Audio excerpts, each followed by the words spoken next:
próximo en Radio Isla 1320. Muy buenas tardes, saludos, bienvenidas a esta edición de hoy de Sobre la Mesa. Hoy martes 13 de mayo, ¿de qué voy a estar conversando con ustedes durante las próximas 2 horas? Se complica la nominación de Arthur Garfer como secretario de Estado. Yo honestamente pienso que ya está muerta esa nominación. Tomás Rivera Chatz propone a la actual secretaria de Estado interina, Narel Waleska Colón, esposa del alcalde de Bayamón, Ramón Luis Rivera, como candidata en propiedad para ese puesto. ¿Qué está pasando en este gobierno que les lleva a cometer tantos errores básicos y tan corriditos? Vía análisis. En medio de la nueva crisis, la gobernadora se va para Washington, D.C. y el secretario de Hacienda se queda como gobernador interino. Y por allá también anda Tomás Rivera Chatz. Sin beneficios contributivos para Puerto Rico, la medida de reforma contributiva de Trump. A salvo los dineros del PAN. Por ahora, otro relevo de carga esta mañana. Inspector General detecta pago ilegal de $2 millones en salud correccional. Y si es martes de energía con Ramón Luis Nieves. Redada contra inmigrantes comienza a afectar el sector de la construcción. Y Donald Trump acepta un regalito del país de Qatar. Un superjet con el cual se puede quedar después que salga de la presidencia. Y eso no es corrupción. Esos son los temas que voy a estar discutiendo con ustedes en Sobre la Mesa, que comienza ahora. Un líder cuya voz conecta historia y actualidad. Su visión clara y experiencia única dan luz a los temas que moldean nuestra nación. Aníbal Acevedo Vilá está en Radio Isla 1320. Esto es Sobre la Mesa. Nuevamente bienvenida a esta edición de hoy. Ustedes saben que estoy todos los días de lunes a viernes en vivo a través de toda la cadena de Radio Isla 1320 y a través de las diferentes plataformas digitales. Los martes, hoy estoy grabado y lo grabé, estoy comenzando a las 12:25 de la tarde. Es importante porque particularmente el tema principal de hoy, que es la nominación de Arthur Garfer, voy a analizarla a lo que ha ocurrido hasta este momento, así que si ha ocurrido algo durante la tarde, pues entiendan que estoy grabado. Por aquí estoy como todos los días de lunes a viernes a través de toda la cadena de Radio Isla 1320, por radioisla.tv, el canal de YouTube de esta emisora, la página de Facebook de esta emisora, la página de Facebook de este servidor. Esta edición se retransmite a las 10 de la noche por el canal 85 de Liberty Cable TV y también la encontrará más adelante en todas las plataformas que permiten escuchar podcasts a través del internet, Spotify, Apple Podcast, la plataforma de podcast de Radio Isla 1320, y también la encontrarás en mi canal de YouTube. Fácil de encontrarme en YouTube, escribes mi nombre. Si no te has registrado, si no te has suscrito, dale a la campanita y recibirás las notificaciones cada vez que haya un nuevo episodio de Sobre la Mesa o cualquier video que pongamos en mi canal de YouTube. Hoy es martes. ¿Qué quiere decir eso? Que ya grabamos el nuevo episodio de análisis de la Z a la A con la licenciada Zoela Boy. Estará disponible a las 7 de la noche, aunque los que ya son parte de nuestra comunidad digital de Patreon ya lo recibieron, ya la pudieron ver, inclusive algunos pudieron participar mientras lo grabábamos. Y este episodio, señores, está caliente. Zoe y yo analizamos el nuevo capítulo del fiasco de los nombramientos, el nombramiento de Arthur Garfer y el peligroso patrón que se ve de parte de la administración. ¿Dónde está el problema? Tratamos de analizar Zoe y yo en este episodio. Y Zoe le da recomendaciones a la gobernadora y agárrense. Aunque usó una palabra impublicable en radio y en televisión comercial, Zoela Boy le da las gracias a Tomás Rivera Chatz por, en estos casos de los nombramientos, haber hecho lo correcto. A las 7 de la noche, disponible en nuestro canal de YouTube, es un canal diferente, bajo el nombre de Análisis de la Z a la A. Te invito a que nos busques, que te registres, te suscribas también a ese canal. También lo encontrarás en Spotify, en Apple Podcast, y se repite mañana miércoles y el viernes a las 10 de la mañana por el canal 85 de Liberty Cable TV. También te invito a que te unas a nuestra comunidad digital www.patreon.com patreon.com/análisis de la Z a la A. Y antes de entrar a los temas que voy a estar analizando con ustedes en la tarde de hoy, hoy martes, ya desde el mediodía, está disponible la nueva temporada de la serie Double Date, donde los periodistas Mili Méndez, de aquí de Radio Isla, Julio Rivera Saniel, aunque técnicamente ya no está de Radio Isla, para nosotros sigue siendo parte de la familia de Radio Isla, conversan con el comisionado residente en Washington, Pablo José Hernández, y su esposa Mónica Pascual. Está disponible en nuestro canal de YouTube, Radio Isla, y a través de las plataformas digitales de Telemundo y El Nuevo Día.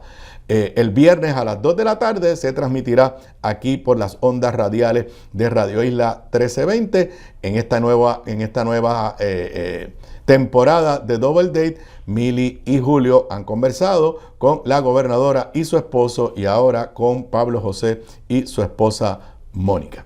Bueno, el escándalo nuestro de la semana, el fiasco de nombramientos de esta semana, lo analicé ayer en la edición de Sobre la Mesa, y ahora pues simplemente quiero dar una actualización a la situación con el nombramiento de Arthur Gardner como secretario de Estado. Como les dije, un tema que profundizo con Zoé Lavoy en el episodio que estará disponible hoy a las 7 de la noche. ¿Qué le puedo decir? Vamos a hacer el resumen.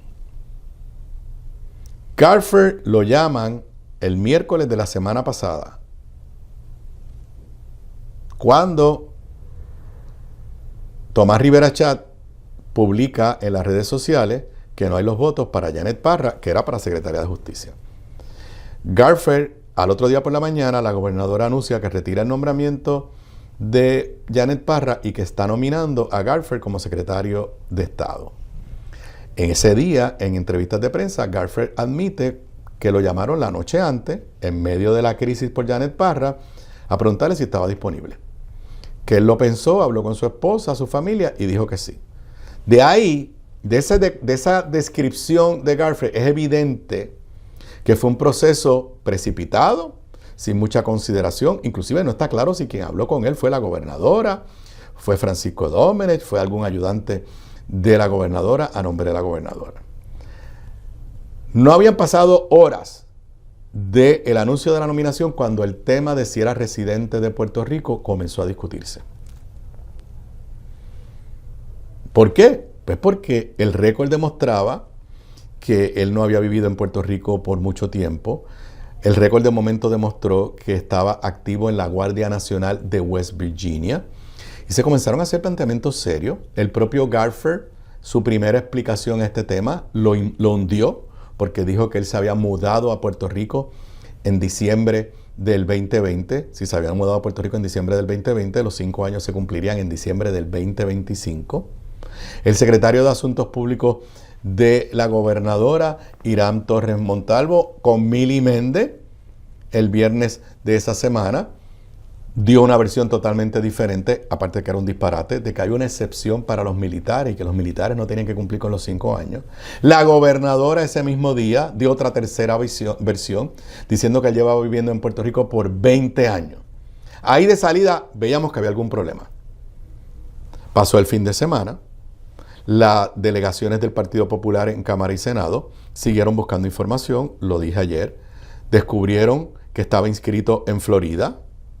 Él había dicho que no había votado en Puerto Rico en el 2020 y en el 2024. Descubrieron que había hecho donativos políticos en Puerto Rico, lo que es perfectamente legal, durante el pasado cuatrenio, pero que ponía como residencia el estado de la Florida. Y como lo dijimos ayer, en medio de todo eso, el presidente del Senado le solicitó a la Comisión Estatal de Elecciones que confirmara el estatus electoral de Gardner en Puerto Rico y se había votado en otro lugar. Luego de que yo terminé la edición de ayer de Sobre la Mesa, explotó. La Comisión Estatal de Elecciones, con una rapidez inusitada, le contestó al presidente del Senado y se hizo público que él no había votado en el 2020 y en el 2024. Ahí sucedió algo que es una nueva controversia de hoy martes, porque él está en una categoría de inactivo que daría a entender que es posible que haya votado en Puerto Rico en el 2016. Pero el escándalo donde está es que la Comisión Estatal de Elecciones consiguió una certificación de un county en el estado de Florida que dice que Arthur Garfer ha votado allá en elecciones y en primarias presidenciales desde el 2012 hasta el 2024. Y para usted votar en Florida tiene que ser residente de Florida. ¿Qué quiere decir esto? Que la evidencia es contundente. No cumple con el requisito constitucional de haber vivido en Puerto Rico 5 años previos a la elección. No importa las cualidades personales de él. Cuando la gobernadora hizo el nombramiento, Tomás Rivera Chat esa mañana lo elogió y dijo que no deberían haber líos. Esto no es algo que se inventó Tomás Rivera Chat, son los hechos. No ha vivido en Puerto Rico. Sus declaraciones fueron confusas desde el principio. Ante ese hecho, Tomás Rivera Chat inmediatamente, como lo podíamos esperar, se activó en las redes sociales ayer y se activó hoy. Ayer puso una nota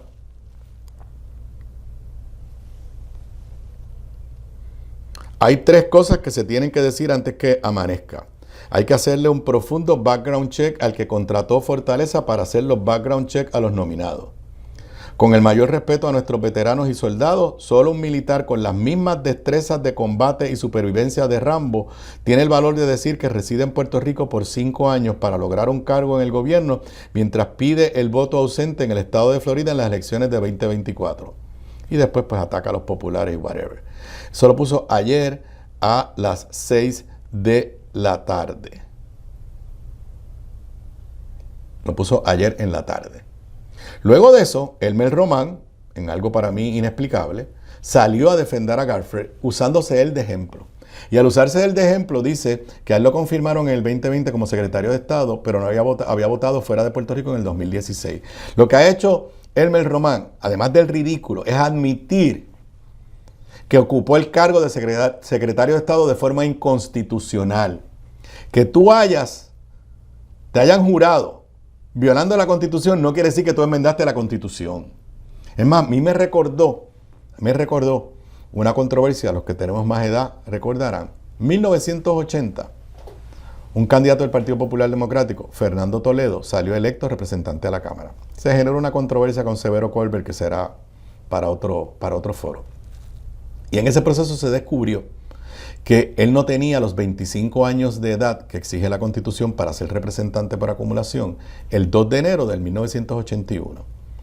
En el pasado, en Puerto Rico, se había permitido que candidatos a representantes que no tenían 25 años, pero que los cumplían durante los primeros meses del cuatrenio, se les había permitido que juraran una vez cumplieran los 25 años. Pero a pesar de eso, el caso llegó ante el Tribunal Supremo. Y el Supremo dijo, lo que se hizo en el pasado, que nunca se cuestionó, no valida.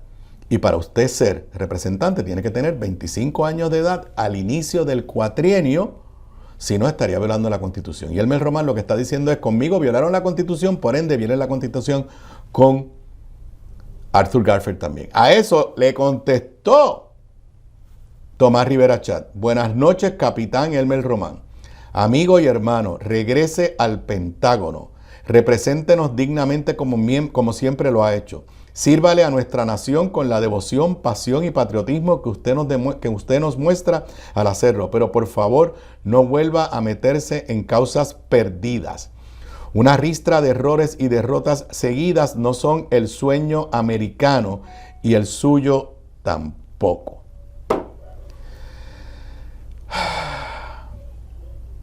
Ante todo esto, que explotó la certificación de la Comisión Estatal de Elecciones y de Florida, explotó más o menos cuando se había terminado mi programa, un poco después de las 6 de la tarde de ayer. Estoy grabando, como les dije, ahora mismo son las 12:36 de la mañana. Silencio de parte de Arthur Garfer. Silencio de parte de la gobernadora. Silencio de parte de la Fortaleza. Más allá del ridículo de Elmer Román, nadie ha salido a defender y a tratar de decir que es confirmable Arthur Garfer. Es como si tuviera 34 años y 11 meses, puede ser el mejor candidato del mundo, no puede jurar porque no cumple con los requisitos constitucionales, no puede ser confirmado. Y la fortaleza, primero que nada, nuevamente la gobernadora, ella queda en ridículo. Ella dijo el viernes, lleva 20 años viviendo aquí. No, lleva 20 años votando en Florida.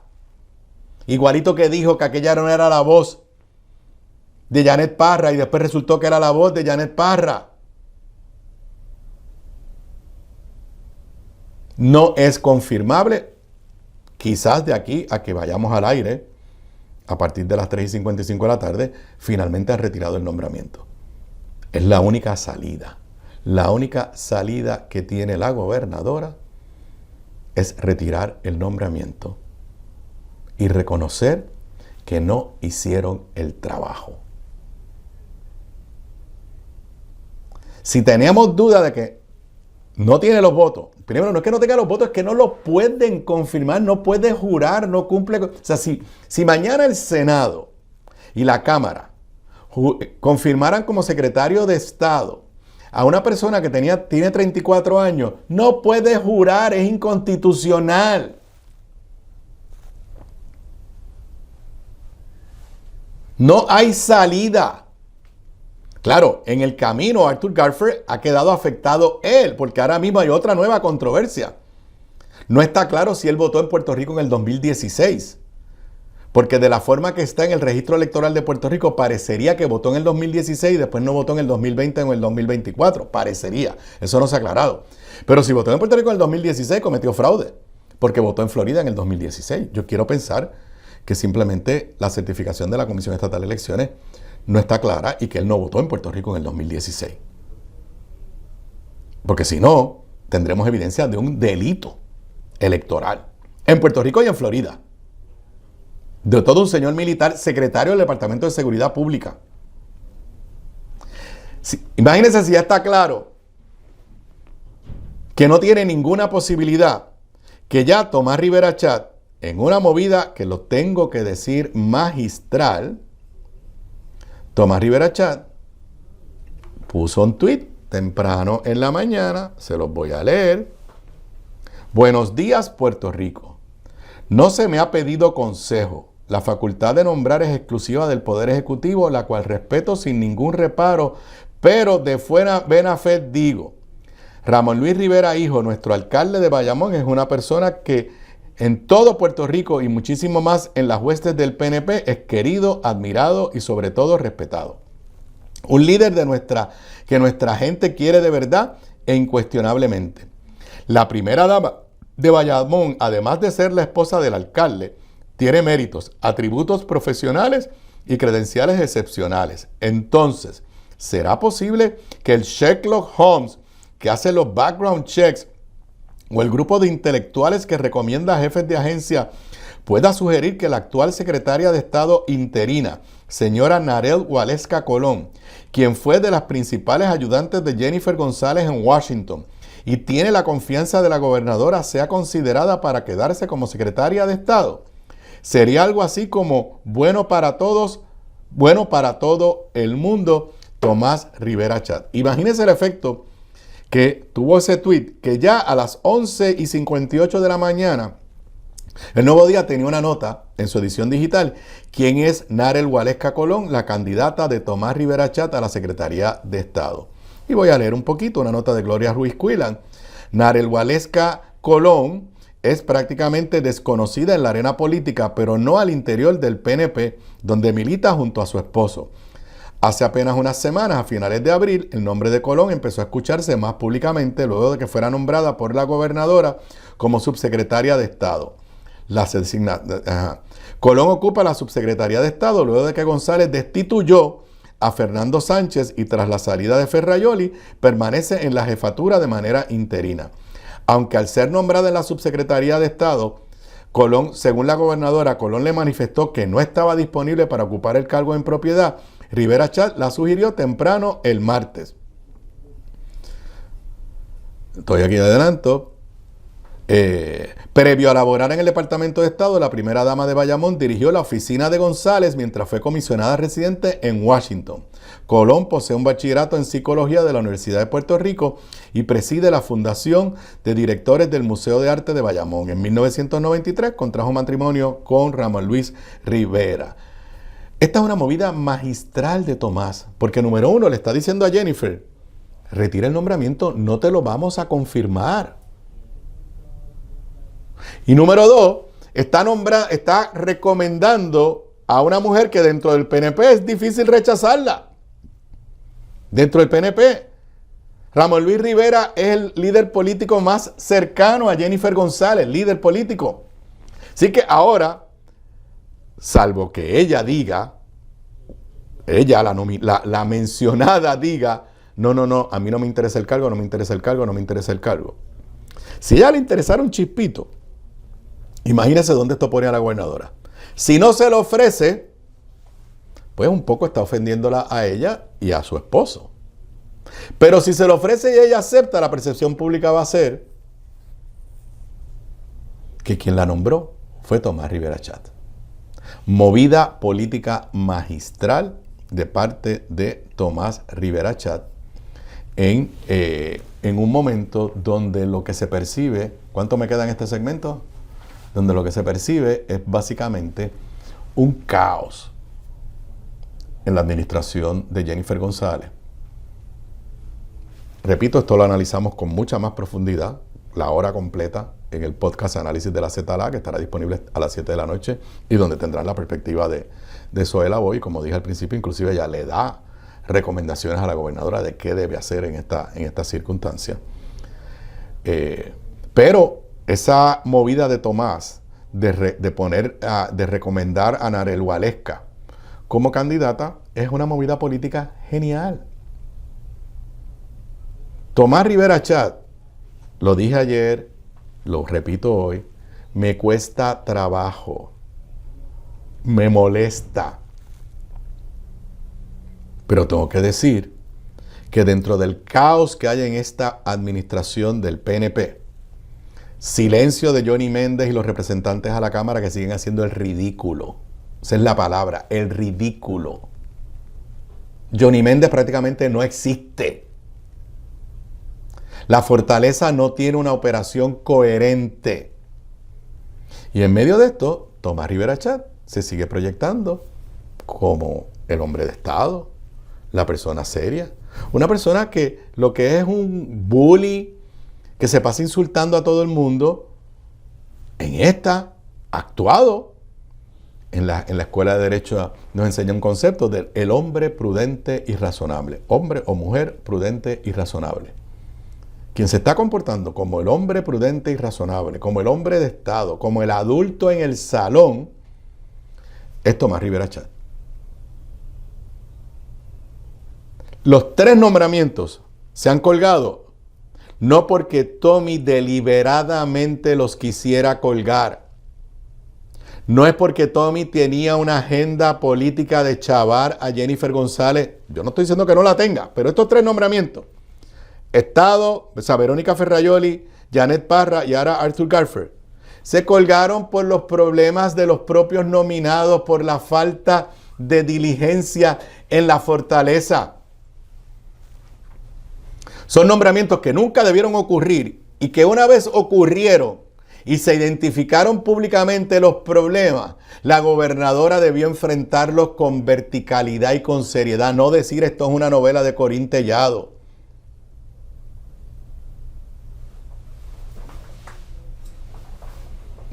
¿Cuán profundo es el daño para la gobernadora? Está por verse, pero casi se está convirtiendo este gobierno en un meme ambulante. Regreso luego de la pausa. Quédate en sintonía de Radio Isla para acceder al análisis más profundo de Puerto Rico y el mundo. Aníbal Acevedo Vilá, Sobre la Mesa, por Radio Isla. La clave para la buena cocina, además de los ingredientes y recetas, está en la calidad de los productos en los que cocinas. Por eso te recomiendo mi línea Giovanna Heike Cookware Collection, con acabado en cerámica, mangos ergonómicos y 4 milímetros de espesor para mejor conducción de calor. Lo distribuye North Caribe Imports y su marca Caribe, donde además encuentras utensilios de cocina y limpieza para tu hogar. Ahora cuida tu jardín con Caribe Garden. Caribe, calidad, experiencia y el mejor precio. Pídelos en tu supermercado más cercano. Simplifica tu vida con Caribe. Distribuye North Caribe Imports, la empresa puertorriqueña con más de 50 años sirviéndote a ti. Bocados Divino, el lugar perfecto para almuerzo o cena. Menú internacional, especializados en los mejores guisos, cabrito al vino, rabo encendido y el mejor osobuco que puedes encontrar. Mariscos frescos del país, langosta de nuestras costas, amplia carta de vinos y jugos naturales, con la mejor localización, seguridad y amplio estacionamiento gratis. Bocados Divino, en el edificio del Colegio de Abogados en Miramar. Para reservaciones, llamar al 787-238-1530. Gramas Lindas, gramas, plantas, palmas y todo para tu jardín. En Dorado, 796-1386, 796-1386. Gramas Lindas, excelente calidad y servicio insuperable. 796-1386. Desde los salones legislativos hasta la cumbre del Poder Ejecutivo, Aníbal Acevedo Vilá está en Radio Isla 1320. Sigamos con más de Sobre la Mesa. Aquí de regreso a Sobre la Mesa, hoy martes 13 de mayo del 2025. Les recuerdo, porque estamos hablando de nombramientos, que hoy, la edición de hoy es grabada, la grabé al mediodía, así que si ha ocurrido algo después de las 12:47 de la tarde en torno al nombramiento de Arthur Garfer, pues entenderán que esto está grabado. ¿Qué está pasando en este gobierno? ¿Cómo es posible que la gobernadora y su equipo lleven 3 semanas corridas con 3 fiascos en el tema de los nombramientos? Hoy el amigo Rafael Cox Salomar publica una columna en el periódico El Nuevo Día, en la que trae una cita del gobernador Roberto Sánchez Vilella, que en paz descanse, de un discurso que él pronunció, me parece que fue en septiembre de 1965, cuando no llevaba ni un año de haber juramentado como gobernador, que la cité en el podcast que grabé esta mañana con Zoe, y la voy a citar aquí. Siempre he considerado solemne la responsabilidad de nombrar. Cada nombramiento hecho por un gobernante refleja su capacidad para juzgar a los demás. Un nombramiento no compromete solamente a la persona seleccionada, compromete más que a nadie a la autoridad nominadora. Compromete por encima de todo el futuro del pueblo de Puerto Rico. Lo dije ayer, lo repito, Jennifer González parece que se cree que ella está nombrando su grupo de asesores cuando era presidenta de la Cámara y su grupo de asesores cuando era comisionada residente. Los asesores del presidente de la Cámara no se le deben a nadie que no sea el presidente de la Cámara. No administran nada que afecte a los ciudadanos. Los ayudantes de un comisionado residente no administran nada que afecte a ciudadanos. Un secretario de gabinete. Sí, tiene una responsabilidad con el gobernante, pero tiene una responsabilidad con el país, particularmente con los sectores del país que están bajo la competencia de ese secretariado. Además, los ayudantes de un presidente de la Cámara y los ayudantes de un presidente del Senado no tienen que pasar por confirmación de nadie. Es a quien le dé la gana el comisionado residente y se acabó. Evidentemente, el proceso de análisis, reflexión, background check, como usted lo quiera llamar, en los Fortaleza no sirve. ¿Qué está pasando? Sabrán ellos. Pero la gobernadora ha cometido los mismos errores con cada una de estas crisis. Primero, las minimiza. Después trata de venderlas como que somos los buenos contra los malos y ella es los buenos. Luego les ordenan guardar silencio repito, a este momento que estoy grabando, no ha habido nada de la fortaleza, nada de Arthur Garfer sobre la certificación. No es el rumor, certificaron que votó en Florida desde el 2012 hasta el 2024.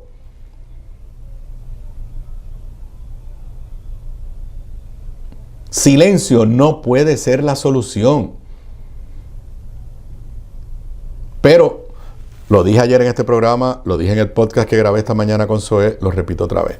A mí me empieza a preocupar si esta es la forma como la gobernadora descarga su responsabilidad constitucional de hacer nombramientos con todas estas deficiencias. Me hago la pregunta de cómo descarga su responsabilidad en adelantar la política pública y en atender las crisis que vive el país. Yo creo que la gobernadora necesita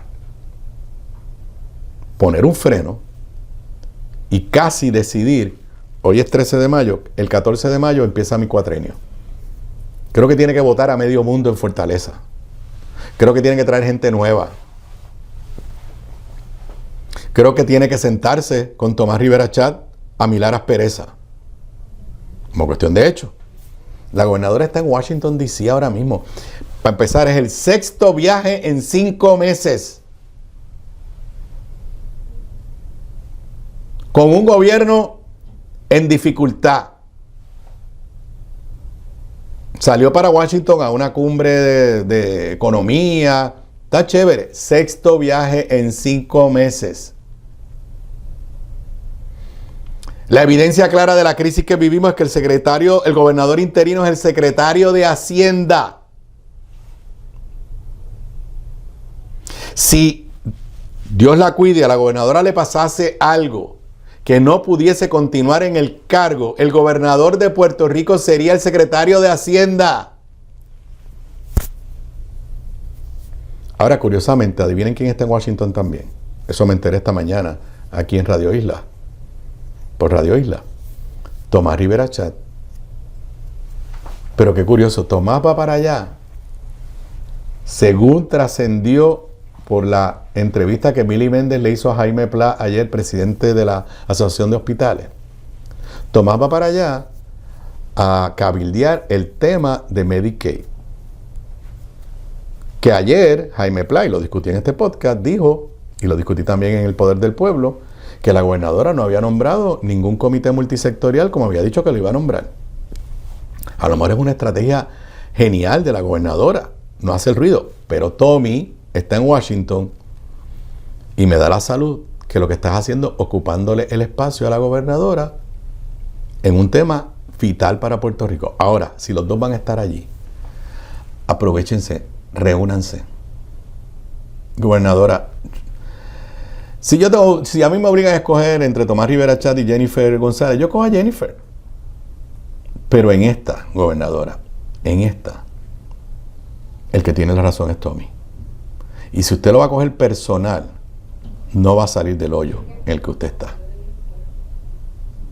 Tiene que de alguna forma sentarse,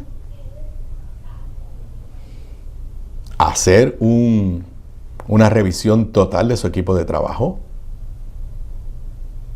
y lograr una relación de trabajo armoniosa con el presidente del Senado.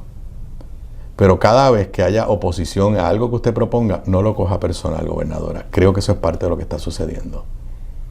Que lo coge personal en lugar de atender sustantivamente el tema que se le trae.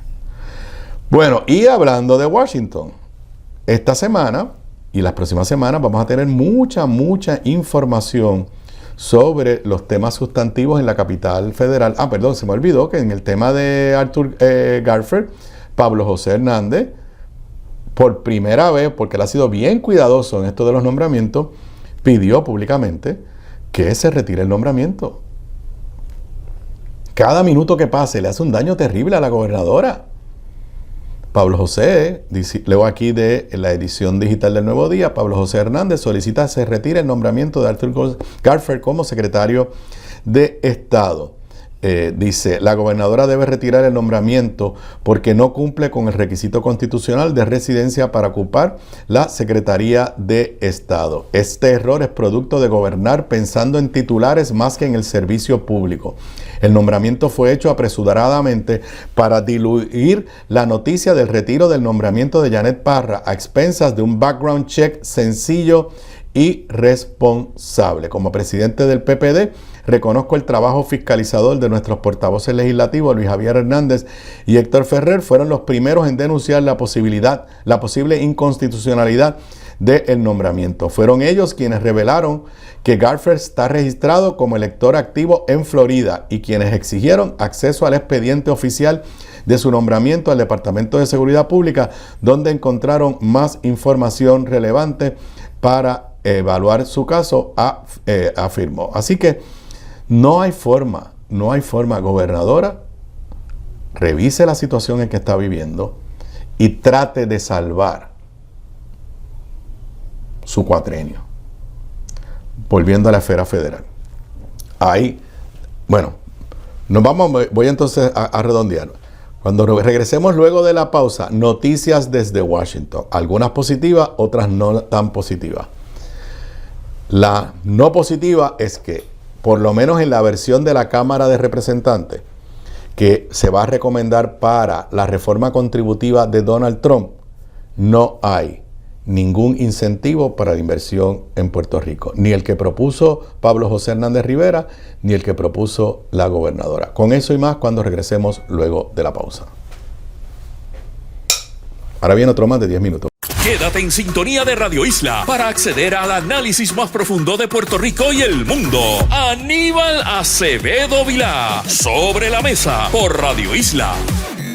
Desde los salones legislativos hasta la cumbre del Poder Ejecutivo, Aníbal Acevedo Vilá está en Radio Isla 1320. Sigamos con más de Sobre la Mesa. Aquí de regreso a Sobre la Mesa, hoy martes 13 de mayo del 2025. Durante las próximas semanas vamos a recibir muchas noticias de la capital federal. Están dándose dos procesos simultáneamente. Uno, la preparación del presupuesto que debería empezar en funciones el 1 de octubre, en el cual el gobierno de Donald Trump quiere recortes significativos en diferentes programas. Y por otro lado, la legislación de una reforma contributiva o de continuar la reforma contributiva de Donald Trump del 2017. En el tema de la reforma contributiva, Puerto Rico, tanto la gobernadora como el comisionado residente han dicho que querían lograr que se incluyera ahí un tipo de incentivo para la inversión en Puerto Rico. Una nota de esta mañana en la edición digital del Nuevo Día, usted la escuchará en los programas de análisis mañana por la mañana. Sin nuevos incentivos dirigidos a la inversión en Puerto Rico, el proyecto republicano de reconciliación fiscal. El Comité de Medios y Arbitrios de la Cámara llevará este martes su medida a votación. Dice la nota, la medida que irá a votación hoy martes dejó fuera las propuestas dirigidas a tener nuevos incentivos para inversión manufacturera en Puerto Rico. No obstante, la medida permitiría excluir del GILTI. El GILTI es un impuesto que se le puso a las empresas foráneas, que son las que hacen la manufactura en Puerto Rico, bajo Trump en el 2017 y que se le aplica a Puerto Rico. Interesantemente, esto será objeto de mayor análisis, la medida permitiría excluir del GILTI a empresas que exporten servicios y están establecidas en las Islas Vírgenes, según expertos. La congresista republicana Nicole Maliotakis, quien es parte de la mayoría republicana, tiene dos proyectos que son impulsados desde aquí, desde Puerto Rico. Uno, el más reciente, el proyecto de la Cámara 3042, que antes fue presentado por la entonces comisionada residente Jennifer González, propone otorgar incentivos tributarios federales a empresas que manufacturan equipo médico y se establecen en una jurisdicción federal económicamente deprimida como Puerto Rico. La otra legislación, el 1328, que es rechazada por la gobernadora, pero tiene el apoyo del comisionado residente Pablo José, y quiero decir que Pablo José ha dicho que también respaldaba el otro proyecto. Ofrece beneficios tributarios para empresas manufactureras que se establezcan en Puerto Rico y los demás territorios. Las dos iniciativas están fuera del proyecto que llevará a votación a partir de las 2:30 de hoy, martes.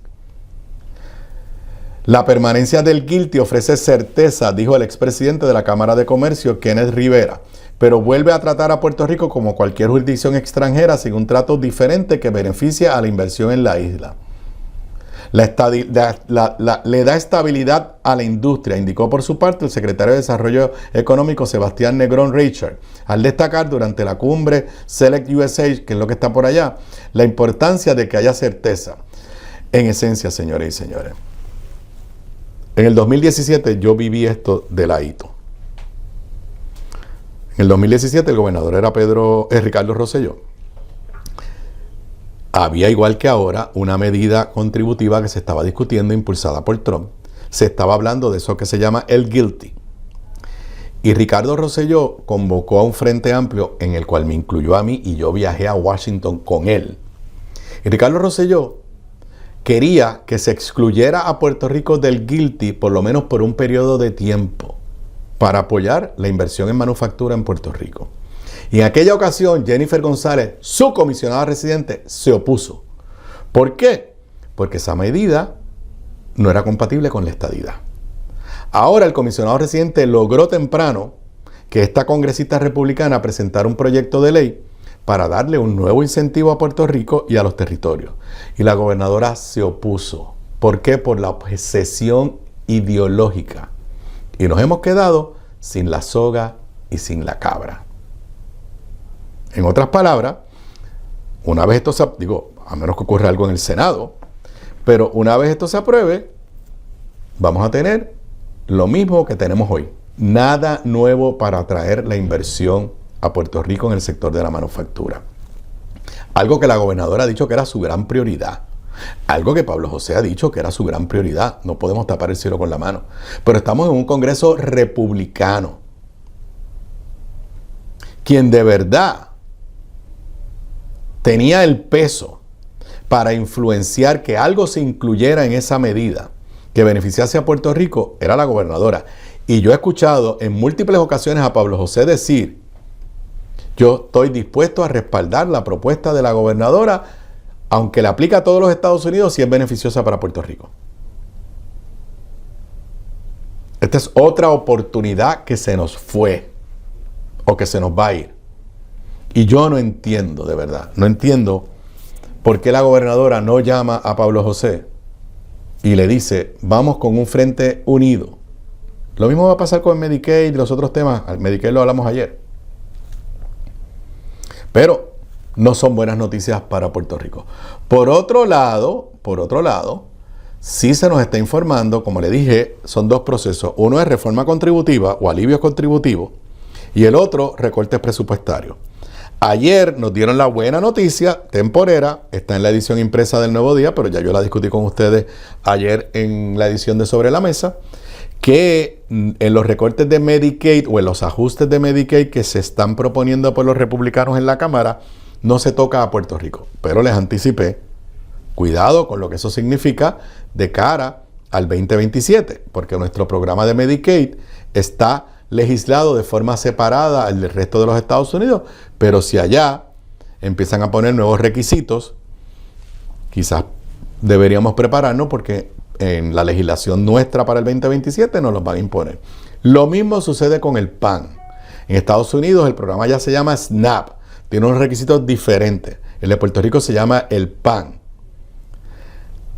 Noticias de la edición digital del Nuevo Día de hoy. Sin recortes al PAN, el Plan Republicano Agrícola para el Proyecto de Reconciliación Fiscal. El presidente del Comité de Agricultura de la Cámara insiste en que buscará elevar en unos 50 millones las asignaciones a Puerto Rico. Ya la secretaria del Departamento de la Familia de Puerto Rico dijo que esos 50 millones no dan para nada y que los ciudadanos que reciben el PAN no van a recibir prácticamente nada, que eso mayormente se va en gastos administrativos. Pero vamos a la nota. En su legislación sobre el proyecto de reconciliación fiscal, el Comité de Agricultura de la Cámara propuso elevar los requisitos de trabajo para tener acceso al SNAP, que es el programa que hay allá, y exigir que los gobiernos estatales paguen un porcentaje de su costo. pero dejó fuera cambios que impacten las asignaciones a la subvención de Puerto Rico bajo el programa del PAN, que ronda en 2.900 millones anuales. Cita textual a la administradora de Asuntos Federales, Gabriela Boffelli. Podemos confirmar que, conforme a lo que hemos venido sosteniendo en nuestras gestiones y diálogos directos con el Congreso, la asignación anual que recibe la isla bajo el PAN no figura entre las áreas sujetas a recortes o modificación en esta etapa del proceso legislativo. Estamos igual que en lo de Medicaid. Si le van a cambiar los requisitos para que usted reciba Medicaid, o le van a cambiar los requisitos para que usted reciba el SNAP, cuando llegue el momento de legislar sobre Puerto Rico, que en el caso del PAN va a ser cuando a fin de este año se apruebe lo que se conoce allá como la ley agrícola, el Farm Bill. Ojalá yo me equivoque, pero es casi lógico, se cae de la mata, como dicen, que los congresistas van a decir, espérate, si tú estás poniendo requisitos de empleo nuevos para que mi gente en mi estado reciba el SNAP, pues a Puerto Rico tenemos que poderle lo mismo. Si tú le vas a exigir a mi estado que hagan unas aportaciones adicionales para SNAP, pues a Puerto Rico le vamos a tener que exigir lo mismo. A lo mejor no, pero el riesgo está ahí. Y la gran interrogante que nos tenemos que hacer es cuál es la estrategia de la gobernadora ante esos riesgos inminentes. El del PAN es posible que se dé más adelante este mismo año. El de Medicaid se va a dar cuando comencemos a discutir la legislación que vence en el 2027.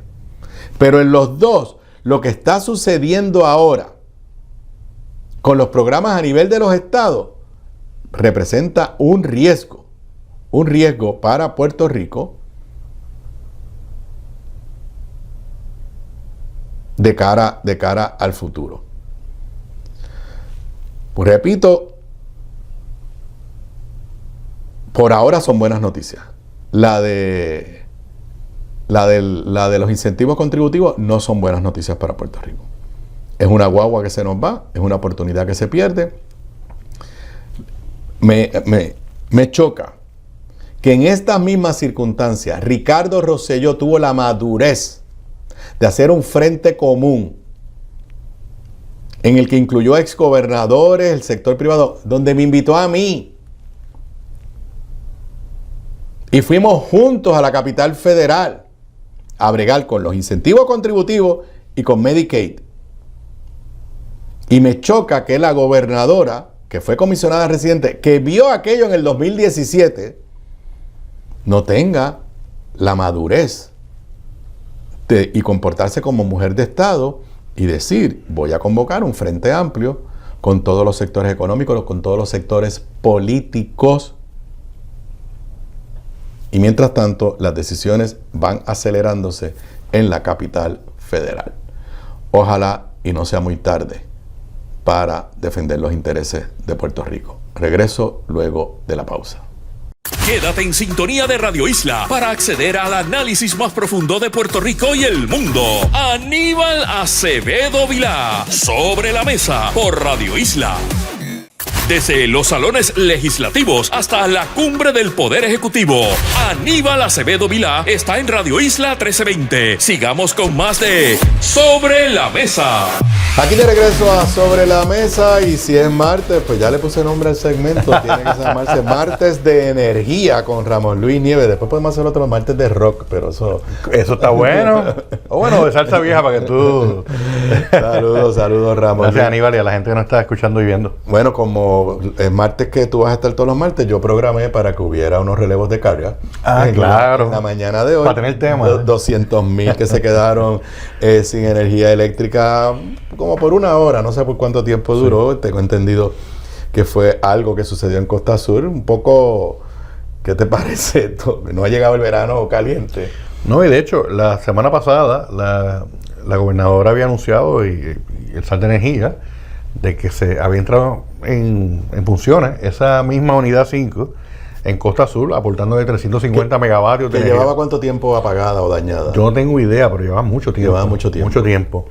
Pero obviamente, como ha dicho la gobernadora, que Puerto Rico, pues, todos los que saben aquí saben que Puerto Rico necesita más generación eléctrica que, oye Aníbal, que si tú ves el mapa, más allá de lo que se vaya a traer, de emergencia, lo que fuera, la flota de generación, las plantas que tiene Autoridad de Energía Eléctrica, que opera Genera, en este caso, si tú ves el mapa de todo lo que está fuera de servicio, o sea, es algo horrible, realmente. Pero, digo, tú no eres ingeniero, pero ¿te preocupa que haya vuelto la semana pasada? La gobernadora lo anunció con bombos y platillos y también anunció que las otras que están fuera van a entrar en funciones más rápido que lo que se había dicho originalmente. No sé, yo desde afuera me preocupa porque creo que empezó la semana pasada y a los 2 días también hubo una falla y entonces esta mañana hubo otra falla.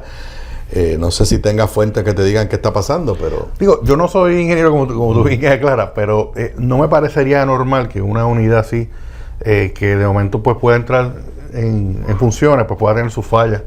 Ojalá que esto sea la última que tenga y que pueda seguir operando. Pero lo cierto es que esto es un ejemplo del estado fatal en el que está la flota de generación tradicional de la Autoridad de Energía Eléctrica, y que pues es lo que ha provocado que Puerto Rico tenga mucho menos energía, que se esté generando mucho menos energía de la que necesitamos, de la que consumimos y de la que necesitamos tener en reserva. Y eso sin llegar a los alzas de consumo de energía que se dan usualmente en el verano, que ha sido pues la alarma que desde antes de juramentar la gobernadora había dado, de que obviamente Puerto Rico tiene un déficit de generación y se espera que en el verano pues el tema de los apagones pues sea peor que ahora, siempre y cuando no se atienda, ¿verdad? Y ahí pues está el tema de la generación de energía temporera, la subasta que se supone que ya esta semana se estén negociando los contratos y se adjudiquen los contratos. Entiendo que con 2 compañías que nos han dicho el nombre públicamente, pero que le añadirían, si se instala esa generación eléctrica, le añadiría cerca de 800 megavatios de energía a la flota de generación como tal, y eso sería positivo. Esto uno va sumando unos megavatios aquí, unos megavatios allá, va subiendo hasta que pues Puerto Rico cuente con los números más o menos óptimos para defendernos de los famosos relevos de carga ahora en el verano. Mira, voy a hacer un paréntesis. Yo dije de temprano que este programa está grabado porque le he dedicado mucho tiempo al tema de Arthur Garfield. Así que a las 1:17 la gobernadora puso un tweet retirando el nombramiento, después lo borró, pero me están enviando aquí, así que voy a leer las expresiones. Así que fue un poco confuso porque el tweet apareció, después lo borró, pero aquí dice: expresiones de la gobernadora Jennifer González Colón sobre el nombramiento de Arthur Garfield como secretario de Estado. Le prometí al pueblo de Puerto Rico un gobierno con el mejor talento disponible y así lo he hecho. Con esa misión he tratado de tener a mi lado a un grupo de profesionales de mi confianza que me ayuden en la agenda que le prometimos al pueblo de Puerto Rico y por la que pedí un voto íntegro para mi partido. Por tal razón designé al general Arthur Garfield a la posición de secretario de Estado con la firme convicción de que cumple con todos los requisitos del puesto y que podía aportarle a Puerto Rico con sus relaciones con el Congreso y la Casa Blanca. Todos saben mi posición de respeto y admiración con todos los puertorriqueños que han dedicado su vida a la defensa de nuestra nación americana en todo el mundo. No obstante, el presidente del Senado ha informado públicamente que el general no cumple con los requisitos de residencia. Esto a pesar de estar en la misma posición que el capitán Elmer Román, que fue confirmado a dicha posición en el 2020. Sin embargo, y aunque discrepe respeto la facultad constitucional del Senado de no avalar mis nombramientos, no sería justo exponer nuevamente a un nominado del calibre de Garfield a un proceso de confirmación ante el Senado sin oportunidad real. Ante esta difícil situación, he decidido retirar el nombramiento de general Garfield y mantenerlo en su posición del secretario del Departamento de Seguridad Pública. Que nuestra gente esté segura de que no daré ni un paso atrás en mi compromiso de seguir trabajando sin desenfocarme y distraerme por peleas innecesarias. Ya yo analicé esto extensamente en la primera parte, no le voy a quitar tiempo a Ramón Luis, puedes comentar si quieres comentarle esto,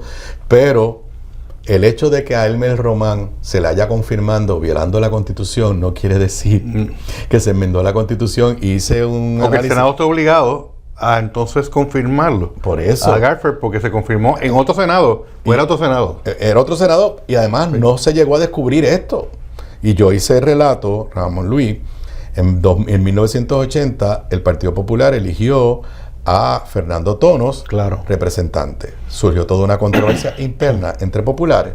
Y se descubrió que Fernando Tonos no tendría los 25 años que requiere la Constitución el 2 de enero del 81, que los cumplía, creo que era en febrero o marzo. Se impugnó su elección y su juramentación. En el pasado se había permitido, y hubo un representante del PIB en las elecciones del 72 que entró por ley de minoría y no tenía los 25 años hasta que pasaran varios meses. Nadie protestó, no juró. Cuando cumplió los 25 años, 2-3 meses después, lo dejaron jurar. Y el Tribunal Supremo dio, eso habrá sido lo que hicieron en el pasado. Nadie lo impugnó. Pero la interpretación constitucional es que tiene que tener 25 años el 2 de enero, cuando empieza el cuatrienio. Así que, gobernadora, no hicieron el trabajo, no tiene 5 años de residencia. Ella no dice ahora que tiene 5 años de residencia. Ya cambió la historia.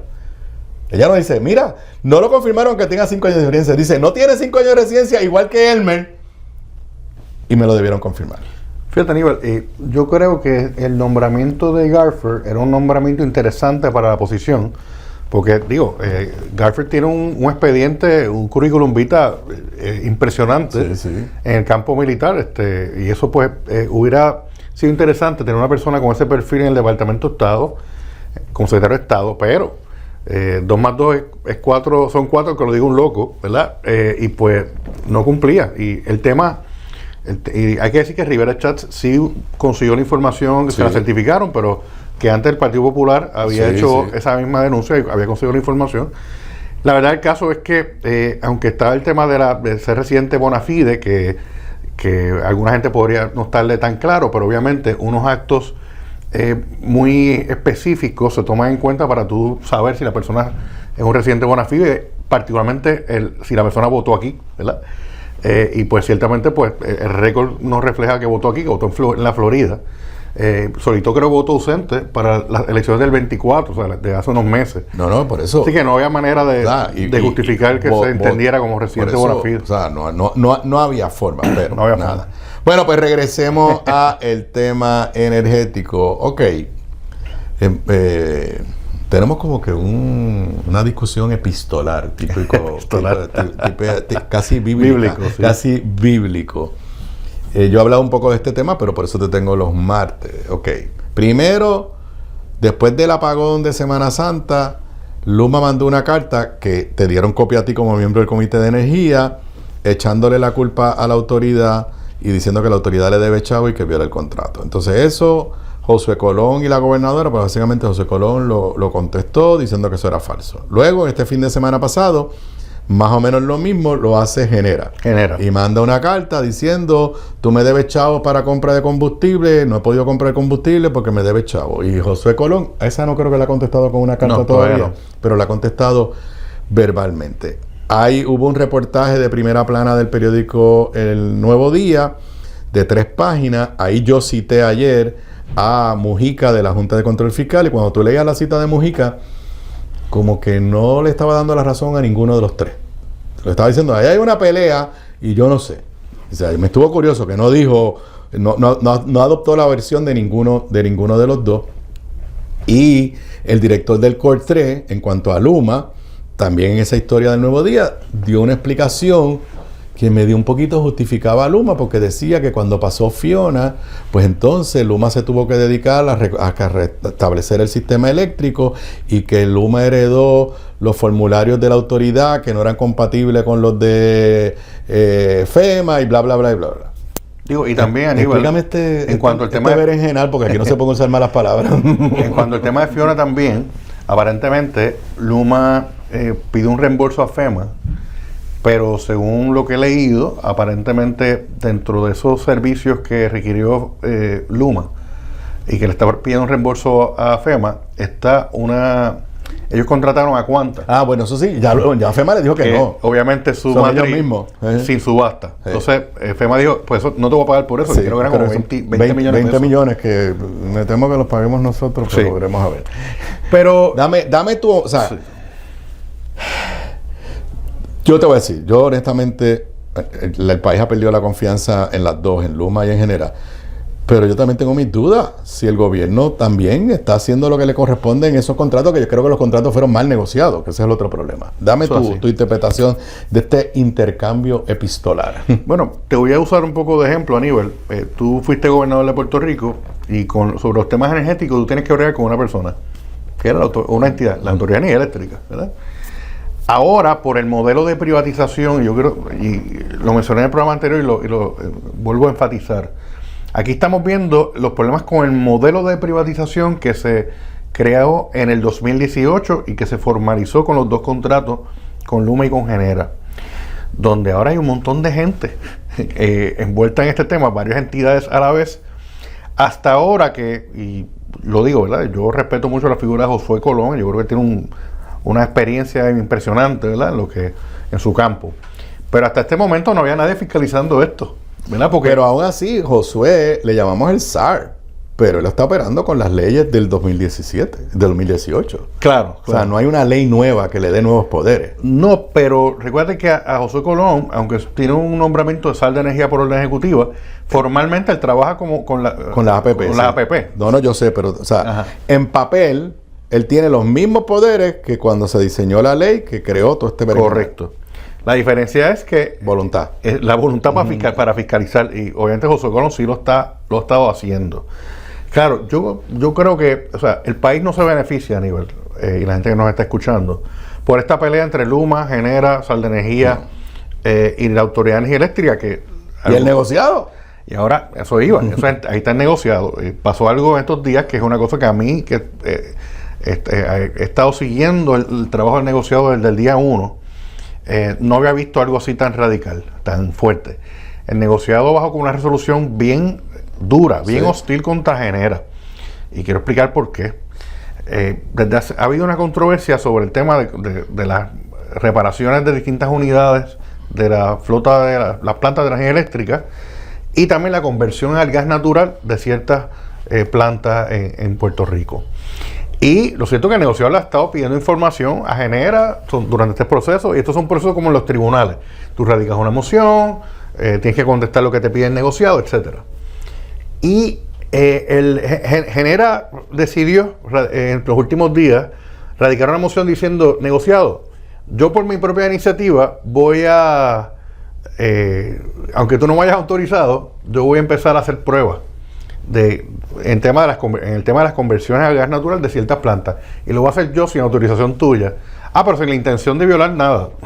Así lo ponen. Era el viejo dicho: es mejor pedir perdón que pedir permiso. Se tiraron el mejor pedir perdón que pedir permiso, y el negociador dijo: pero primero, que eso que está diciendo no es así. Tú no puedes tirarte así a lo loco a hacer este tipo de reparaciones como tal y de conversiones. Para colmo, el negociador le dice a Genera, tú me dijiste primero que con estas conversiones a gas natural iba a resultar en un número X de ahorros anuales. Y ya Genera le ha dicho al negociado 3 cifras distintas de los supuestos ahorros anuales por estas conversiones a gas natural. Por eso el negociado ha sido tan insistente en pedirle información a Genera sobre esto. Y esta controversia es importante, Aníbal, porque abona a la pelea epistolar que hay de cartas entre todas estas entidades, y lo que nos dice es que realmente hay un problema en la gobernanza de nuestro sector eléctrico en Puerto Rico. Y realmente este tema de Genera y el negociado es importante, y ya vas a ver pronto, Aníbal. Pronto va a surgir una voz que diga: vamos a enmendar la ley para sacar al negociado de todo esto. Alguna gente está tratando de regresar a los tiempos donde la Autoridad de Energía Eléctrica hacía lo que le daba la gana, donde la Autoridad Eléctrica pensaba que las leyes eran sugerencias, de que en vez de mandatos. Y se está creando esa masa crítica porque el negociado ha estado cuestionando, y de hecho, en esa misma resolución, Aníbal, donde el negociado le dice a Genera que no puede hacer este tipo de conversiones sin su permiso, el negociado advierte que ya desde otras resoluciones anteriores, su preocupación es que se estén creando las bases para un monopolio en la venta del gas natural. Y eso el negociado lo pone en blanco y negro, lo dijo. Y eso es lo que está pasando. Aquí se han estado creando unas condiciones y unas narrativas para favorecer de que entonces Puerto Rico hayamos salido del cartel del petróleo, como hemos salido ya prácticamente, y nos quedemos encerrados en un monopolio de venta de gas natural. Entonces, ¿qué pasa? Cuando tú tienes una privatización, mal diseñada, mal conceptuada y peor ejecutada, donde le das un contrato a una entidad nueva, porque Genera no tenía experiencia en otros lugares, era una entidad que se creó para coger este contrato, un contrato que tiene un conflicto de interés inherente, porque la entidad que va a operar el sistema de las plantas de generación eléctrica es la subsidiaria de New Fortress, que es la que vende gas natural. Y que New Fortress, por lo menos aquí en San Juan, se puso a construir sin pedirle permiso a los federales. Al FRIC, correcto, y le pasó lo mismo que estamos aquí señalando. Así que es bien peligroso lo que está ocurriendo, pero quiero ir al principio, Aníbal. Esto es un problema del modelo de privatización que se escogió aquí en el 2018. Las cosas no tenían que ser como se hicieron, no tenían que ocurrir como se hicieron. Y quiero decir, la Junta de Supervisión de Control Fiscal tiene mucha responsabilidad en esto, porque la Junta hasta el día de hoy ha confiado ciegamente en este tipo de modelo, no lo ha cuestionado, no lo ha fiscalizado. Así que también debemos señalar ese tema. Yo no estoy diciendo que jamás diré que en los tiempos de cuando estaba la autoridad eléctrica era mejor, porque eso no es cierto. Lamentablemente se llevó a la autoridad a una situación de una crisis de gobernanza terrible que la llevó a quebrar, y esa quiebra nos va a costar pagar los resultados de esa quiebra por 35 años posiblemente. Ahora, así que eso tampoco el pasado era mejor en cuanto a eso. Pero si algo sale de estas cartas es que ellos insisten que no hay chavos suficientes para hacer lo que hay que hacer y que los fondos federales no resuelven el problema. Mi recuerdo es, y lo volví a chequear, que en febrero el plan fiscal de la Junta de Control Fiscal para la autoridad básicamente decía lo mismo. De que hay que aumentar la tarifa base. Por eso, o sea, vamos inescapablemente a un aumento en la tarifa base para que entonces Luma y Genera puedan en teoría hacer lo que dijeron que podían hacer. Bueno, yo creo que yo diría que por una entidad como el negocio de energía debería decirle a Luma cuando vayan a hacer la petición de aumento de tarifa básica, que vamos un momentito a qué es eso, Aníbal, sí. También cuando usted ve su factura de Luma, sale un renglón de la tarifa básica, o sea, que pagamos todos los residentes. Aparte de eso están los costos de combustible, los subsidios y otras cosas. Esa tarifa básica no se revisaba desde 1989 hasta la reforma energética del 2014, que en el 2016 el negocio de energía la revisa por primera vez en 26 años, que aquí creó toda una controversia. Así que esa misma tarifa básica no se ha revisado desde el 2017 hasta hoy. Pero yo preguntaría que cuando se examine eso, miremos los gastos de Luma internamente para operar el sistema, porque hay muchos gastos que Luma ha incurrido que no los incurría antes la autoridad, y estoy hablando de cosas que podrían parecer sencillas pero no lo son. El costo de hoteles para los ejecutivos, distintos costos de cómo opera Luma, que yo creo que deberían ser revisados y discutidos antes de hacer algunas peticiones. Digo algo adicional, Luma tiene 16 mil millones de pesos ahí disponibles para la reconstrucción del sistema eléctrico. ¿Qué está pasando con esa reconstrucción? Que no se mueven. No se mueven. ¿Dónde están los trabajos? O sea, que yo creo que antes de hacer ese tipo de petición hay que revisar lo que se está haciendo ahora. Ok, estamos en mayo 13. Ya el calor se empieza a sentir. Las barcazas las hundieron sin que llegaran.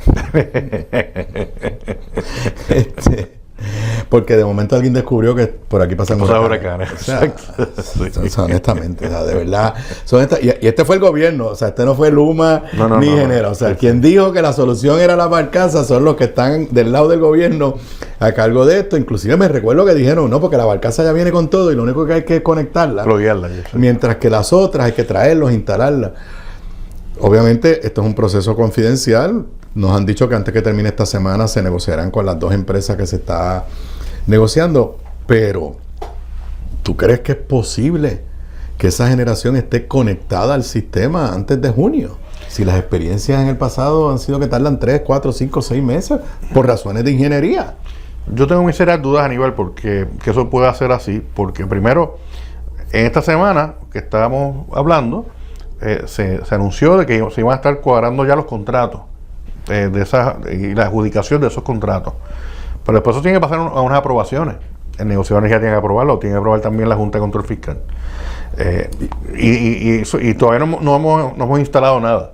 No, y no nos han dicho a cuánto nos van a vender el kilovatio. ¿A cuánto? Ahora. Exacto, eso es lo que se debe estar cobrando con el contrato y con las aprobaciones subsiguientes.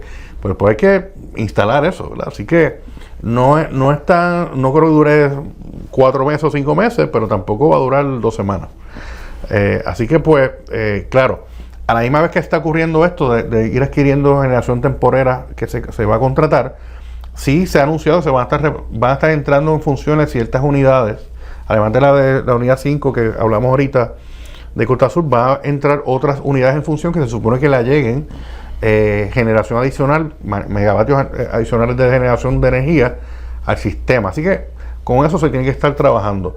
Yo recomendaría que también el gobierno mire algo que no les gusta mucho decir, que también veamos el problema no solamente del tema de generación de energía, de las plantas, etcétera, sino también un tema de conservación de energía. El gobierno gasta mucho en energía, no puede aportar, tener unas políticas de conservación de energía, de eficiencia energética. Así que yo creo que hay que jalar el tema por distintos lados para que el sistema no sufra tanto ahora en verano. Una pregunta que tú y yo, pues, normalmente el día antes o por la mañana nos ponemos de acuerdo en los temas, pero ayer José Delgado publicó una nota de que en los cambios que están dándose a nivel del presupuesto allá de Estados Unidos, venían recortes a la iniciativa de Biden de cambio climático, pero que no se sabe exactamente qué efecto puede tener sobre Puerto Rico. ¿Tienes alguna idea de Sí. por dónde viene eso? Y en segundo lugar, ¿sabes qué va a pasar con los 358 millones de la legislación de Grijalva que la gobernadora estuvo de acuerdo que se lo quitaran para placas solares, tío?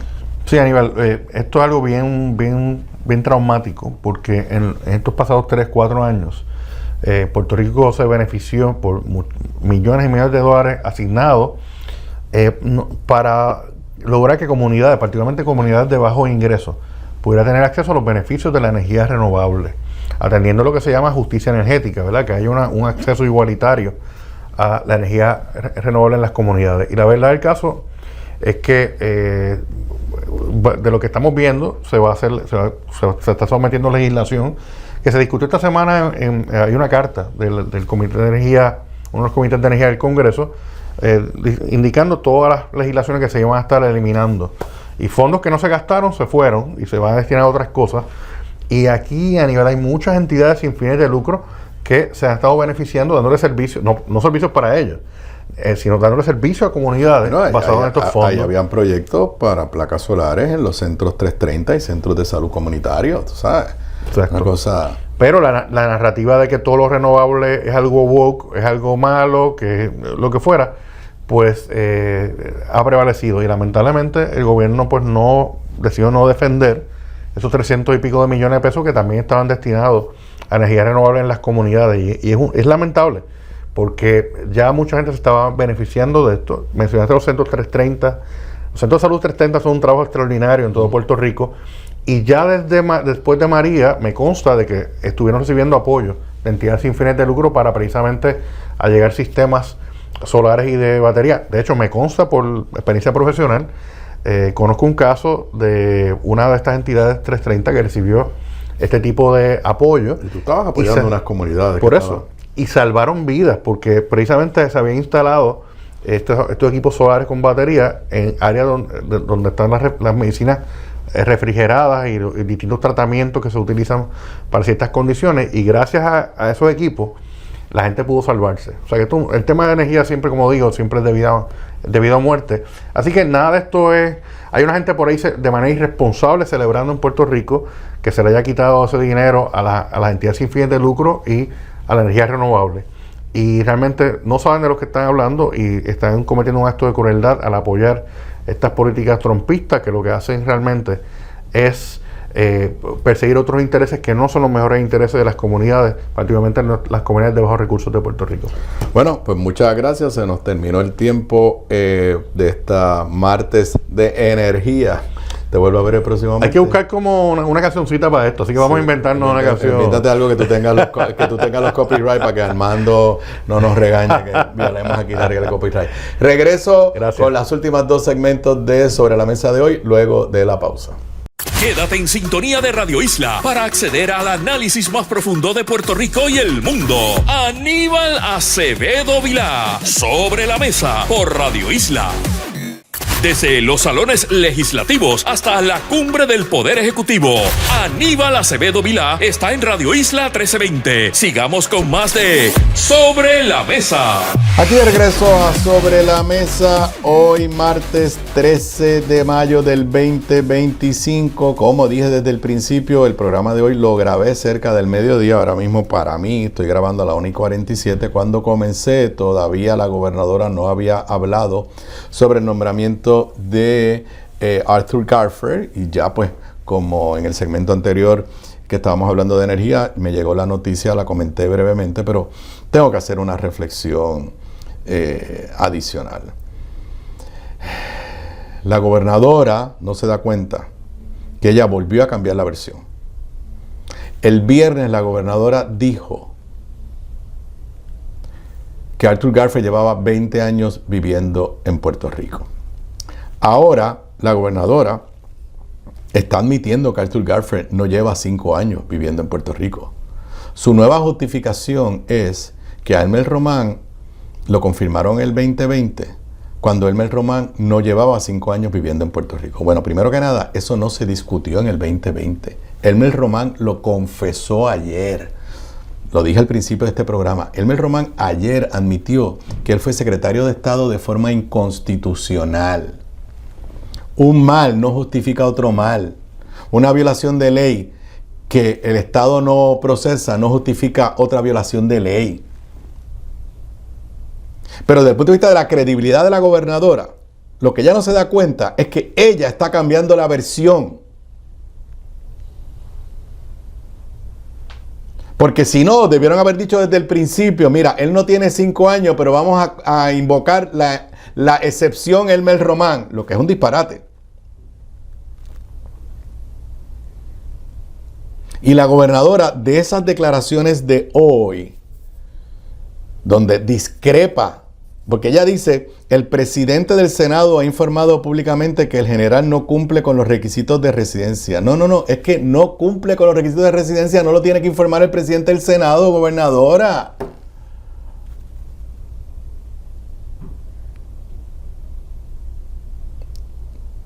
O sea, para ella no hay ningún acto de introspección, no hay ningún reconocimiento, por lo menos implícito, de que se cometió un error del lado de su equipo.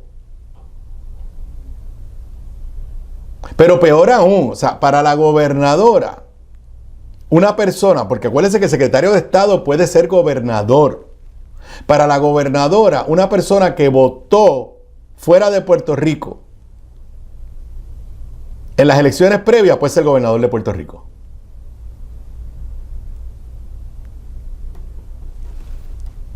O sea, para la gobernadora, un puertorriqueño o un americano, porque lo único que requiere es ser ciudadano americano entonces, que vote en las elecciones de Chicago en el 2026, puede correr para gobernador en el 2028. Gobernadora, tiene un problema serio. Yo creo que ya el problema no es su equipo de trabajo solamente. Yo creo que es la propia gobernadora. Y la percepción pública, yo no me quiero imaginar cómo se siente el resto del gabinete. Yo no me quiero imaginar cómo se siente el equipo de asesores en la Fortaleza.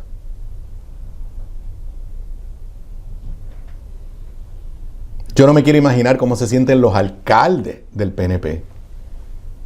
Me puedo imaginar cómo se sienten los alcaldes del PNP y me puedo imaginar cómo se sienten los legisladores del PNP.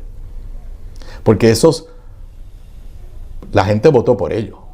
Los secretarios de gabinete, los jefes de agencia son los que tienen que estar en una situación de ¿qué rayo hago yo aquí? En un gobierno sin pie ni cabeza.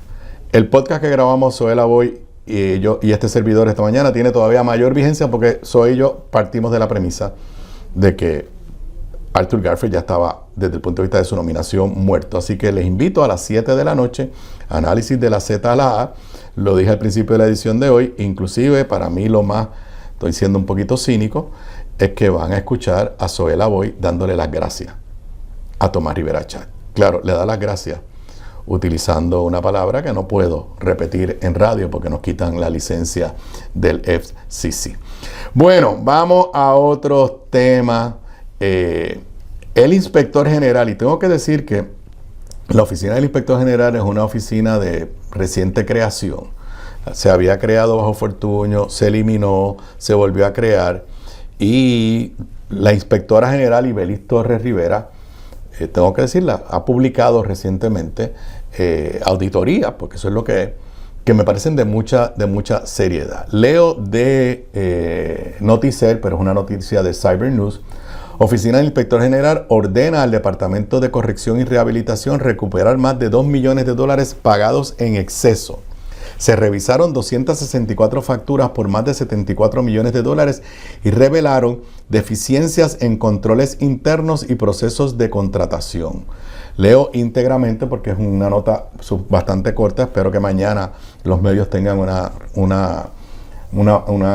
análisis más profundo. La oficina del inspector general ordenó al Departamento de Corrección recuperar más de $2 millones pagados en exceso a una compañía que administra el programa de salud correccional tras identificar irregularidades en las facturas evaluadas.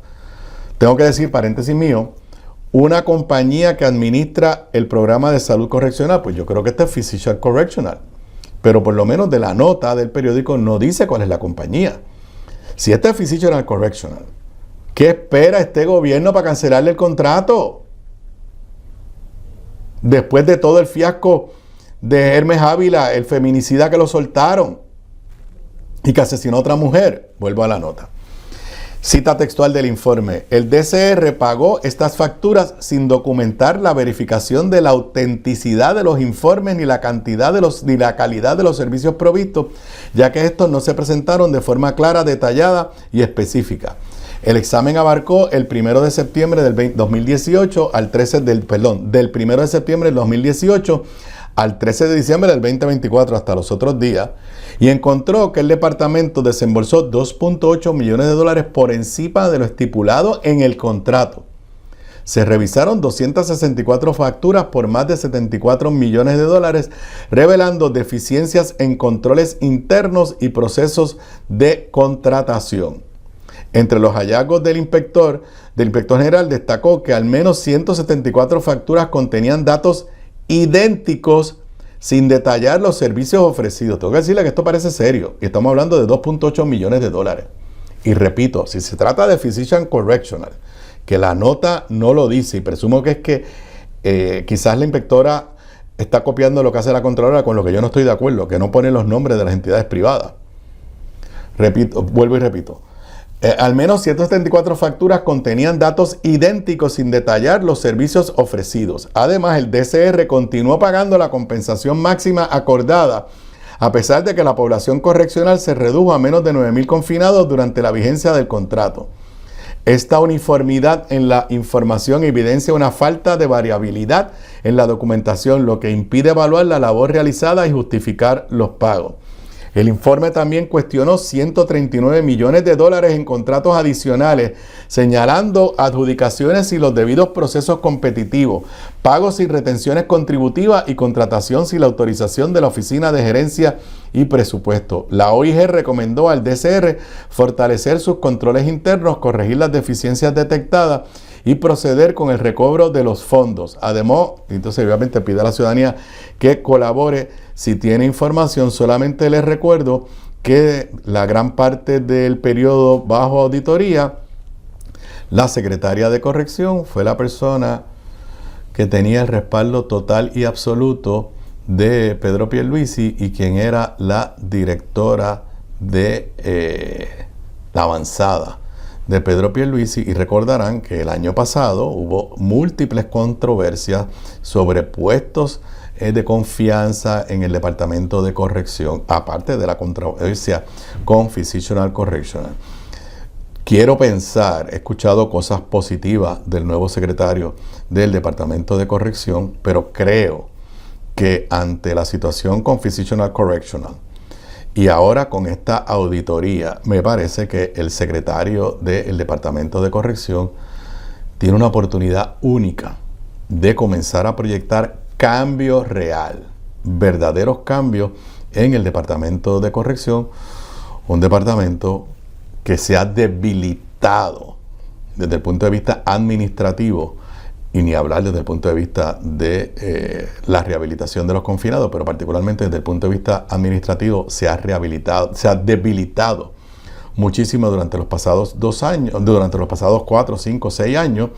El nuevo secretario, repito, tiene una oportunidad de, por ejemplo, acabar de cancelar ese contrato y llevar las acciones correspondientes para lograr el reembolso de estos dineros que alegadamente se pagaron de forma indebida y hacer las reformas administrativas necesarias y urgentes. Regreso con el último segmento luego de la pausa. Quédate en sintonía de Radio Isla para acceder al análisis más profundo de Puerto Rico y el mundo. Aníbal Acevedo Vilá, Sobre la Mesa, por Radio Isla. Desde los salones legislativos hasta la cumbre del Poder Ejecutivo, Aníbal Acevedo Vilá está en Radio Isla 1320. Sigamos con más de Sobre la Mesa. Aquí de regreso a Sobre la Mesa en el último segmento de hoy, martes 13 de mayo del 2025. En notas brevemente de deportes, mis Celtics de Boston están contra la pared y los Knicks de Luis Vega Ramos ayer se fueron 3-1 adelante, y Jason Tatum, la estrella de los Celtics, con una seria lesión que yo no creo que pueda volver a jugar. Y mis Piratas de Quebradilla hoy reciben a los Indios de Mayagüez, pues Quebradilla lleva 4 juegos corridos. Vamos a ver si mañana me levanto con mejor ánimo en el aspecto deportivo. Y en la saga del secretario, fracasado nombramiento de secretario de Estado, ya Tomás Rivera Chats respondió a la acción de la gobernadora. Buenas tardes, Puerto Rico. Coincido plenamente con nuestra gobernadora Jennifer González. Insistir en nombramientos que no cumplen con los criterios constitucionales o con las expectativas de fiel cumplimiento con la ley que tiene el pueblo puertorriqueño sería una pelea totalmente innecesaria. Hace muy bien en retirarlo. Se aprende de toda experiencia y se crece. Enhorabuena, gobernadora, en el Senado para servirle al pueblo puertorriqueño, no hay duda, aunque hay que reconocerlo, aquí la labor de fiscalización del liderato del Partido Popular fue excepcional. Por ejemplo, el dato de que él estaba inscrito en Florida, quien lo saca es el portavoz del Partido Popular en el Senado, Javier Hernández. El dato que sacaron ayer, que para mí fue impactante, lo dije, de todos los donativos que él había hecho en las campañas aquí en Puerto Rico, pero que decía que vivía en Florida, eso lo sacó las delegaciones del Partido Popular Democrático. Pero en la pelea interna del PNP, nuevamente, Tomás Rivera Chats es el que luce como el hombre de Estado, como el adulto en el salón, y la gobernadora ni tan siquiera tiene la madurez de reconocer que se cometió un error. Bueno, y acá en Puerto Rico, ayer les dije que los datos de nuestra economía reflejaban un decrecimiento en la economía de Puerto Rico durante los primeros meses de este año. Hoy el periódico El Nuevo Día, en su sección de negocios, nos tiene un titular: redadas anti-inmigrantes nublan el panorama de la industria de la construcción. El economista José Caraballo Cueto advierte que el temor a estos operativos puede encarecer los costos de proyectos si surge escasez de personal. Una nota de Sharon Minelli Pérez en la sección de negocio. La política federal de hacer redadas u operativos para capturar a personas con estatus migratorio no definido es un escenario que no pinta bien para la construcción, que es el sector que ha logrado que la economía de Puerto Rico crezca en los últimos años, advirtió el economista José Caraballo Cueto. Luego del huracán María, ha habido una escasez grande de mano de obra en la construcción y ahora esta política lo que va a hacer es agudizarla, expresó el investigador al analizar los posibles efectos de que el Servicio de Inmigración y Control de Aduanas, ICE en inglés, ejecute más operativos en obras de construcción. ¿Y a qué se refiere? Que la semana pasada, el 8 de mayo, ICE detuvo en el Hotel La Concha en Condado a 53 personas de nacionalidad dominicana que trabajaban en la remodelación de la hospedería del empresario estadounidense John Paulson, una figura cercana al presidente Donald Trump, quien impulsa desde enero pasado cambios en la política migratoria de Estados Unidos. Quiero hacer claro que la firma de Paulson no tiene nada que ver, era un contratista que pues, había sido contratado por ellos para obras de construcción. Inclusive la nota dice que Rolando Padua, presidente de Paulson en Puerto Rico, informó que había dado a sus contratistas generales a raíz de los operativos la recomendación. Dice textualmente: personalmente confirmé con nuestros contratistas generales de que no hay trabajadores en estatus migratorio no definido en nuestros desarrollos, indicó Padua el pasado viernes. Además, hemos reforzado nuestros controles y requerimientos para que nuestros contratistas generales apliquen los mismos estándares a sus subcontratistas y proveedores. De esta forma, nos aseguramos de que todos cumplan estrictamente con disposiciones legales aplicables. Pero lo que no podemos negar, miren, no se puede negar que la mano de obra de personas que no tienen el estatus migratorio al día es una realidad en los campos desde el punto de vista agrícola en los Estados Unidos, en el sector de la construcción en Puerto Rico. Así que esto, no importa cómo usted lo vea, va a tener un efecto sobre los costos de construcción y sobre los trabajos de la reconstrucción post-María. Ni hablar de las tarifas de Trump que todavía andan por ahí dando vueltas y que tienen un efecto negativo sobre nuestra economía. Y como todos los días hay que hablar de Donald Trump. ¡Wow! El gobierno de Donald Trump anda por Arabia Saudita y por los países de aquella área. El gobierno de Donald Trump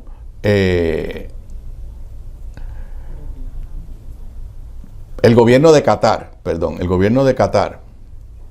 le acaba de regalar a Donald Trump un avión jet para que lo conviertan en el Air Force One. Eso de salida, yo no soy experto en seguridad, pero que el Air Force One, que es el avión en el que vuela el presidente de los Estados Unidos, que tiene todas las garantías de seguridad y a la misma vez de poder comunicarse de comunicaciones confidenciales, secretas, todo eso, que el presidente de los Estados Unidos utiliza un avión que perteneció a otro país, de salida me parece que plantea unos problemas de seguridad nacional serios. Pero eso no es lo peor. Es que aparentemente en el acuerdo para regalarle el avión, no se lo van a regalar al gobierno de Estados Unidos. Aparentemente el acuerdo, la transferencia va a decir que una vez Donald Trump deje de ser presidente, puede usar el avión porque el avión va a pasar a la Fundación Donald Trump de expresidente. En otras palabras, para que lo use él. Y de verdad a mí me cuesta trabajo entender cómo no hay indignación en el pueblo norteamericano, cómo no hay indignación entre los trumpistas aquí en Puerto Rico. No hay forma que usted pueda justificar. No hay forma que usted pueda justificar una acción como esta. Eso es corrupción. No hay otra forma de ponerlo. Los presidentes no pueden estar recibiendo regalos, los funcionarios públicos no pueden estar recibiendo regalos. Y este es un avión que vale $400 millones, que se lo está regalando la familia imperial, la familia monárquica, the Royal Family de Qatar. Pero, repito, Trump utiliza la Casa Blanca para adelantar sus negocios personales y familiares. Lo hizo en el primer término y lo está haciendo ahora con una total desfachatez. Pero da la sensación, no estoy diciendo que a nadie le importa, pero da la sensación de que no hay nadie que lo pueda controlar y que el sistema de justicia de los Estados Unidos tiró la toalla desde hace tiempo. Para terminar un poco en el tema del presupuesto, aunque no han tocado Medicaid todavía, no han tocado el PAN todavía, nos quedamos sin un beneficio para la inversión en Puerto Rico. En este momento los estados están ante serias preocupaciones que el efecto final de los recortes presupuestarios y de los cambios contributivos que haga Donald Trump y el Congreso sea aumentar las aportaciones que tienen que hacer los estados para diferentes programas, lo que pondría en precario la situación presupuestaria de los estados. Por eso, igual que me cuesta trabajo decir que le doy la razón a Tomás Rivera Chatz, tengo que decir que le tengo que dar la razón a la Junta de Control Fiscal, que lleva con la cantaleta desde hace semanas de que el próximo presupuesto que se apruebe en Puerto Rico tiene que partir de la premisa de que se van a perder fondos federales, que el gobierno de Puerto Rico no tiene los recursos para sustituir esos fondos federales y que hay que decidir cómo vamos a manejar esa situación. Y con eso yo me retiro por hoy. Ustedes y yo nos volvemos a ver en vivo mañana miércoles a las 3:55 de la tarde. Buenas tardes, buenas noches para todos.